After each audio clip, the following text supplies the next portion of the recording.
अस्सलामुअलैकुम। तो आज डड्डू चार्ज यूनिवर्सिटी में एक फजूल से लेक्चर में हाजिर हो गया डड्डू चार्ज प्रोफेसर आपके लिए। तो आपको आज हम समझाएंगे कि ये पी कोर क्या होता है और ई कोर क्या होता है। ये जो सारा ड्रामा लगाया ना इंटेल ने कि हमारे प्रोसेसर में 32 कोर हैं, 70 कोर हैं, 80 कोर हैं, 8 कोर पी कोर डालते हैं, बाकी सारे ई कोर डाल देते हैं। तो आज डिटेल में बात करेंगे ई कोर और पी कोर पे। और ये जितना भी 14900 के जो 24 कोर है मैं बताऊंगा किसी काम के नहीं है। Ryzen is better. बाकी रह की बात पिछली वीडियो की, तो हमने एक रोस्ट वीडियो बनाई थी, हमारे इंडियन यूट्यूबर भाई हैं, बहुत बात कर रहे थे, तो उन्हें मैंने कहा थोड़ी सी मैं अपनी असलियत दिखा दूं कि हु आई एम। मैं क्या था, मैं रोस्टर था ब्रो।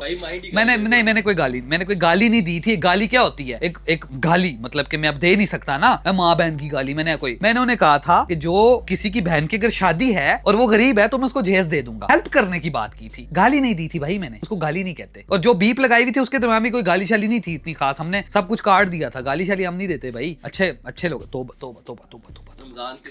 रमजान आया रोजे रखो जी। खैर आज हम बात करेंगे ई कोर और पी कोर की। और रहेगी भाई वो इंडियन यूट्यूबर भाई कह रहे थे कि यार इतने बड़े यूट्यूबर मतलब 80,000 सब्सक्राइबर हो के आप 1,500 सब्सक्राइबर को बात करे हो। और भाई मैं शुगर लगा रहा था, मैंने कहा चलो कोई नहीं, थोड़ा सा एक मजा आ जाएगा, कंटेंट बन जाएगा। और तो कोई बात नहीं है, हम कौन सा इतना कोई शाहरुख खान है। हम भी नॉर्मल बंदे हैं, आप भी नॉर्मल बंदे हो, मिलजुल के बात होगी, बात खत्म। इसमें ऐसा कुछ नहीं होता जी उसके 1,500 सब्सक्राइबर सब बराबर है, कोई फर्क नहीं है। हाँ उन्होंने कहा मैं अच्छा सेलर हूँ, थैंक यू वो थैंक यू। अच्छा यार कोई नहीं, वही बात। अब मैं कहूँ 1,500 वाले सब्सक्राइबर ने तारीफ कर दी है, बदनामी कर दी, क्या फर्क पड़ता है? लेकिन पड़ता है। बदनामी करोगे फर्क पड़ता है, अच्छी बात करोगे अच्छा लगता है। ये इंसान की फितरत है, ऐसी कोई बात नहीं है।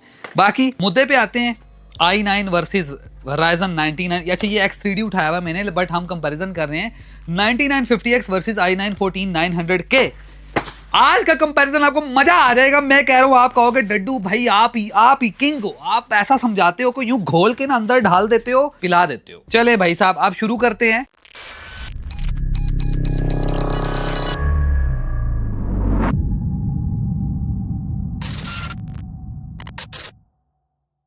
अस्सलाम वालेकुम, मेरा नाम नोमान खालिद और आप देख रहे हैं आज एक और एजुकेशन वीडियो फ्रॉम डड्डू charge university of Baghdad of America of USA of पता नहीं जो भी है, लेकिन एक अच्छी यूनिवर्सिटी है। टेक सीखोगे आप, ऐसी मिसालें दूंगा आप कहोगे बस कर दे ना दे। ऐसी मिसालें दूंगा आपको। तो भाई साहब मैं आपको बताता हूं, ये है इतना बड़ा पी कोर। पी कोर मतलब पाकिस्तान कोर नहीं, फिर पाकिस्तान इंडिया ना लड़ना शुरू हो जाना भाई। परफॉर्मेंस कोर समझ आ गया? कोई कहता था फिजिकल कोर, कोई क्या भाई परफॉर्मेंस कोर मतलब ज्यादा परफॉर्मेंस वाला बड़ा core. This one is E core, छोटा कोर, एफिशिएंट कोर। समझ आ गई? ई कोर छोटा होता है, परफॉर्मेंस कोर बड़ा होता है। अब सबसे पहले यहां पे हमने रखा हुआ है कोई डेटा। ये जी छोटा छोटा डेटा, ये जी बैकग्राउंड प्रोसेस है। विंडो को कोई चीज खुल रही है, ये बैकग्राउंड प्रोसेस है। ये कोई नॉर्मल साइज का एक टास्क है। और ये है जी हैवी टास्क, गेम प्ले हो रही है या फिर कोई आप रेंडरिंग कर रहे हो। This one is heavy task. अब थोड़ा ना डिटेल में समझते हैं, अंदर घुस जाते हैं। घुसे, फील इट भाई। ये देखो 14900K के अंदर आपको मिलते हैं 24 कोर, ठीक है, और इसमें मिलते हैं 16 कोर 9950X। दोनों की प्राइस ऑलमोस्ट सेम है, ऑलमोस्ट दोनों ये कंपटीटर है, Ryzen 9 है, i9 है। इसके अंदर आपको कितने मिलते हैं? 16 कोर। अब फर्क क्या है? Ryzen में आपको मिलेंगे प्योर फिजिकल 16 कोर, इतने बड़े बड़े 16 कोर, मतलब एक कोठी है उसमें बड़े बड़े 16 कमरे हैं। इंटेल में आपको मिलेंगे 8 पी कोर और 24 आपको मिलेंगे ई कोर, मतलब कि एक बड़ी सी कोठी है जिसके अंदर 8 बड़े कमरे हैं और बाकी सर्वेंट क्वार्टर हैं 16। मेन कमरे 8 ही हैं, मतलब बेडरूम 8 हैं। लेकिन Ryzen में जो बेडरूम है वो 16 है। तो कौन सा बेटर है? स्ट्रेट जवाब। लेकिन अभी आगे समझाते हैं क्यों बेटर है। वैसे तो आपको मेरी मिसाल समझ आ गई होगी, बड़ी मिसालें मेरे ज़हन में आ रही हैं, मजा आ जाएगा, मैं बता रहा हूं। आगे आ जाओ। अब मैं आपको समझा। अच्छा एक बात और कर लेते हैं, पहले तो हम गीगाहर्ट्ज़ बूस्ट वगैरह की बात करें ना।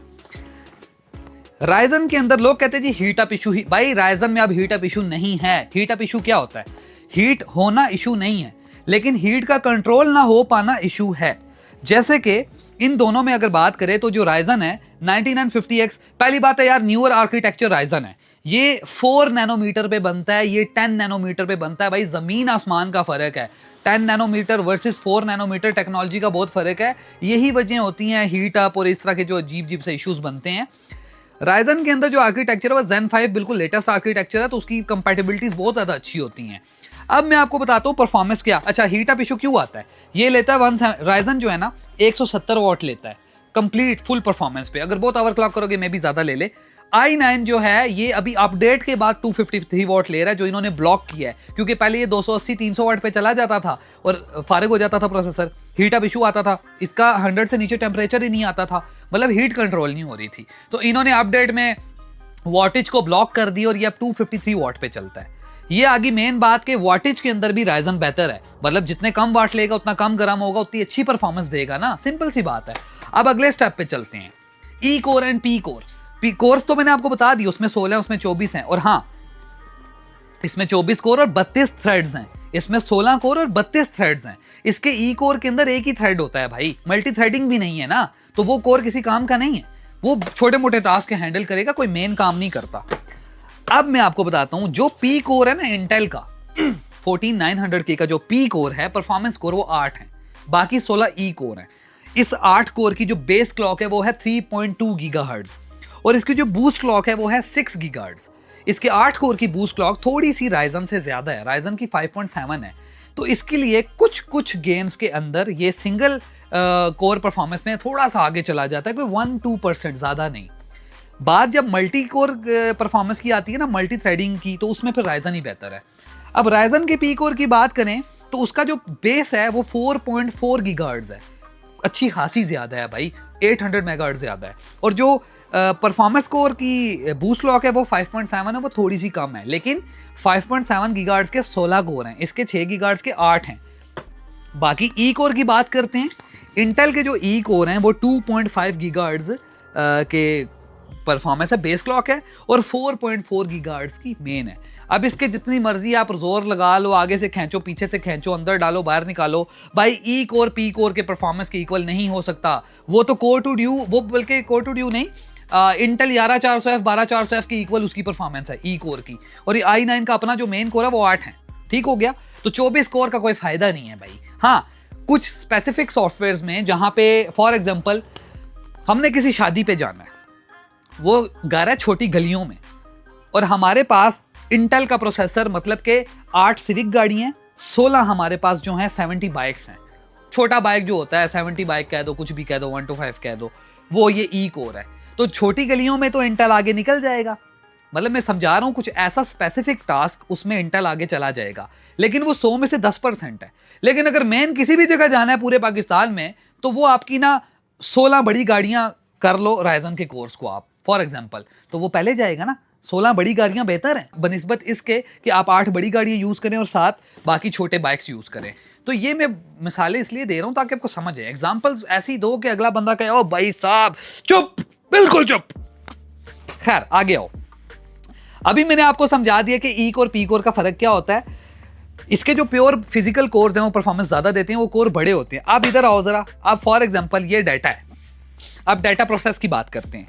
ये है जी बैकग्राउंड प्रोसेस, ठीक हो गया, ये तो ई कोर संभाल लेगा, ये परफॉर्मेंस हो रही है, ठीक हो गया।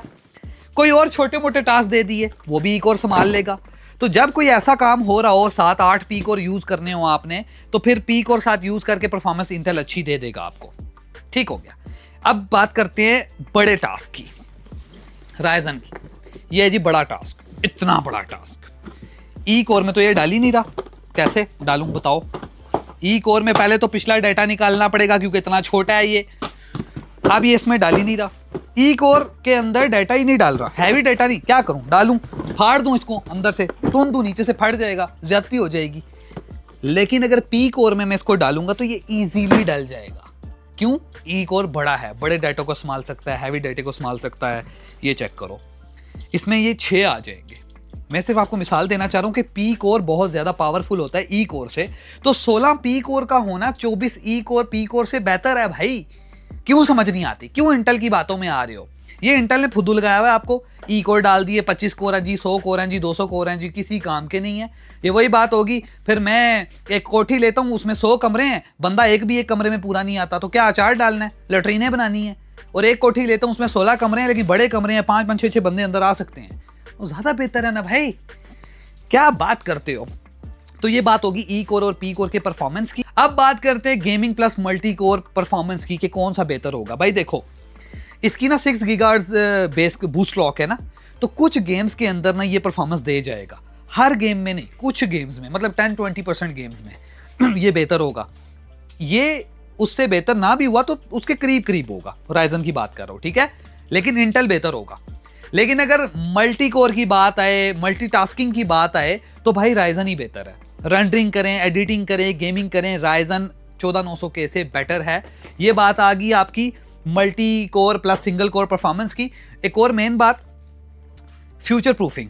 इंटेल इस टाइम इसका मदरबोर्ड आगे 15 जेन आगे उन्होंने चेंज कर दिया है, तो इसके ऊपर से कोई प्रोसेसर नहीं लगेगा, अपग्रेड खत्म है, कोई फ्यूचर प्रूफिंग नहीं है। इसके रैम के जो मेगाहर्ट्ज हैं वो भी कंट्रोल नहीं होते। आप 7200 मेगाहर्ट्ज पे चलाओ, ठुस कर जाएगा, ग्लिचिंग आना शुरू हो जाएगी, आपकी एप्लीकेशन जो है क्रैश करना शुरू हो जाएंगी। रोज रोज बायोस की अपडेट आ रही है, तो इस तरह के ग्लिच काफी अभी भी इंटेल में है, लेकिन वो बायोस के साथ साथ अपडेट काफी हद तक इन्होंने कर दी है। जैसे कि इसका एक हीट अप इशू आ गया था, इसके प्रोसेसर खराब होना शुरू हो गए थे, 280-300 वॉटेज ले रहे थे, तो उन्होंने अपडेट करके 253 वॉट पे ब्लॉक कर दिया है। अब तो ये 100% परफॉर्मेंस पे चलता भी नहीं है, वो उसके वॉटेज ब्लॉक हुए हुए हैं। लेकिन आप ओवरक्लॉक कर सकते हो अगर आप हीट कंट्रोल कर सको।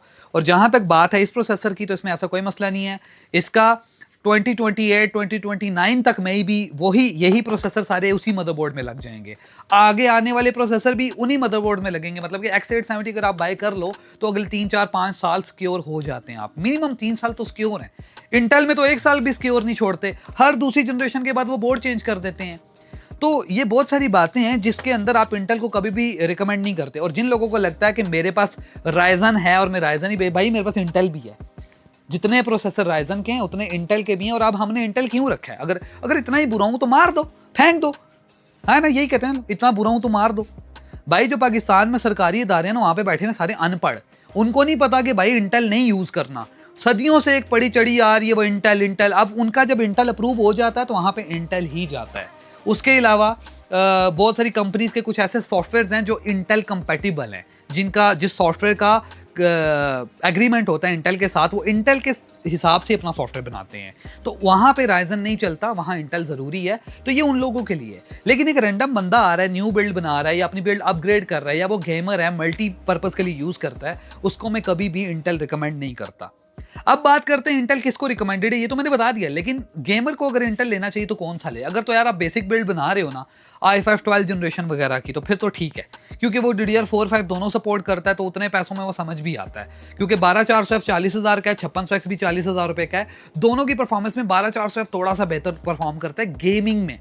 लेकिन अगेन मल्टीपर्पज की बात आ जाए तो राइजन बेहतर है। तो हम ज्यादा राइजन ही रिकमेंड करते हैं, बेशक वो बिल्ड 1.5 लाख की हो, 2 की हो, 2.5 की हो, 4 की हो, हम इंटेल रिकमेंड नहीं करते।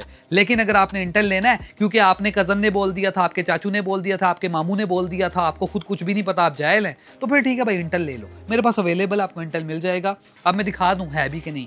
By 12 generation, 13 generation, 14 generation, even 15 generation का i9 भी पड़ा हुआ है, और यहाँ पे एक रखा हुआ है, क्वांटिटी में। मदरबोर्ड में आ जाओ, ये देख लो 790, 760, बाकी है कि ज़्यादा उसके हैं। ये 760 2 रैम स्लॉट, 4 रैम स्लॉट। उसके बाद मेरे पास रॉक स्ट्रिक्स का, ये असूस टफ का 760, MSI का 790, 890, 15 जेन। दिखाने का मकसद ये है, मेरे पास इंटेल भी होता है, मैं कोई इंटेल के खिलाफ नहीं हूँ, मेरा कोई दुश्मन नहीं है इंटेल वाले, और राइजन मेरे कोई अब्बू की कंपनी नहीं है। बट बात ये, जो बात सच है वो सच है ना यार, समझो। नहीं समझ आती तो भाड़ में जाओ यार, जो लेना है लो, आ जाओ, दे दूंगा, ले लो। एनीवेज, मेरे ख्याल से आज की क्लास बहुत इंटरेस्टिंग और लंबी हो गई है। फिर किसी एक नई क्लास के साथ हाजिर होंगे, तब तक सब्सक्राइब करो। Okay, tata, bye bye, good night, अल्लाह हाफिज।